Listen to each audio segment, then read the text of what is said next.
खाए ब तो हो गए हे, पिए ब भी हो गए हे, और सालाल मोल जुआ के लत लगे।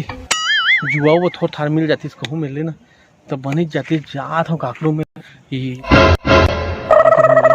उल्लू बनाना है मोला।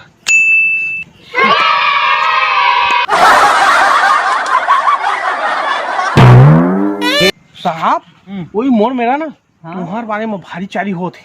अब का फूस लंगड़ा है, अब का लंगठा है, खाए पिए अभी तू पाथी करके कहा था तुम्हारा साहब हो मेरे के मन कौन कथा मोर लंगठा का?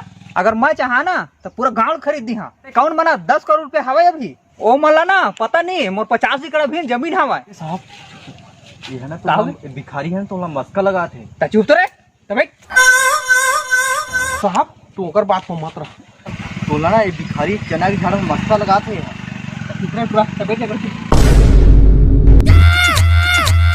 मोला भीख दे दो ना साहब। भीख दी? हाँ हाँ साहब भीख दे दो। मोर पैसा तो बैंक में हवाई और मैं फोन पे चला था। साहब दे फोन पे कर दो 1 लाख रुपया। 1 लाख रुपया था ना तब भगवान हम तुम्हारा 10 करोड़ रुपया दी। ऐसे कर तो भगवाने कर ले लेगा बोला। देखा गुंठी साहब मैं तुम्हें का कहीं लगाई मक्खन चूना 1 लाख रुपया देवा। 1 लाख रुपया देवाला देवाला भाग्य ते करे ये तो पूरा 1 लाख रुपया मिले रहती। आज मतंग जुआ खेले रहते।